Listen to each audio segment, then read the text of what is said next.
Sir चूंकि हमारे साथ बने हुए हैं और गौरांग सर जो ऊर्जा क्षेत्र है उसको लेकर आप हमेशा से बुलिश रहे हैं। एनटीपीसी ग्रीन एनर्जी, जाहिर सी बात है एक भविष्य की तस्वीर और उन सबके बीच में तमाम मैनेजमेंट की कमेंट्रीज भी आपने सुनी। बताइए किस तरह से देखा जाए इस कंपनी को। तो प्रशांत भाई, लंबी अवधि के लिए हमने आईपीओ नोट द्वारा एनटीपीसी ग्रीन में निवेश की राय दी थी और मेरे ख्याल से 200 102 और 108 के बीच में प्राइस बैंड था। 108 में शेयर दिए गए, आज शेयर लिस्टिंग हुए, करीबन 10-12% का प्रीमियम आज हमें देखने मिल रहा है। क्षमता की जो बात हो रही थी और जो विस्तार योजनाएं की अभी बात हो रही थी आपकी मैनेजमेंट के साथ, उसी विचारधारा पर हम भी चल रहे हैं। और आने वाले 2 3 से 5 सालों में जो ऊर्जा को लेकर के जरूरत होगी प्रशांत भाई, तो अनिवार्य है कि अभी से सरकार सोचने लगे कि भाई हम किस प्रकार से जो ऊर्जा उत्पादन है उसको हम बढ़ावा दें और ऊर्जा उत्पादन क्षमता आगे बढ़ती रहे।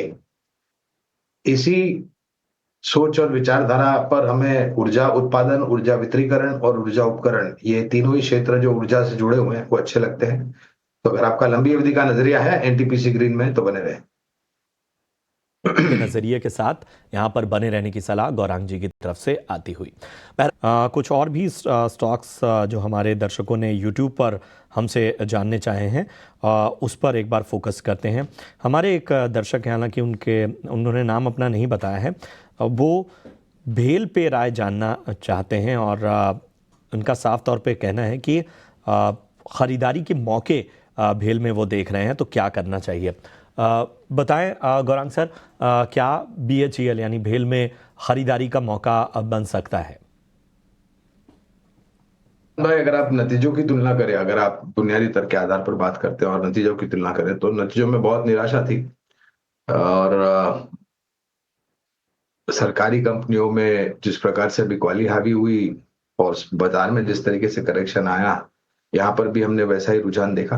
मुझे थोड़ा ये संकोच हो रहा है कि इन्होंने निवेश किया है या निवेश करने की सोच रहे हैं। अगर निवेश नहीं करना है तो पहले तो अनिवार्य मैं एक डिस्क्लोजर दे दूं, बीएचईएल पर हमारी पहले खरीदारी की राय थी और हमारे लक्ष्यांक आने के पश्चात हमने अब मुनाफा वसूली या बेचने की राय दी है। पहली बात। दूसरी बात, अगर निवेश नहीं किया है और निवेश करने की विचारधारा रखते हैं तो बीएचईएल को छोड़ करके बीईएल यानी कि भारत इलेक्ट्रॉनिक्स लिमिटेड, यहां पर अगर आप लंबी अवधि के लिए निवेश करते तो बेहतर होगा।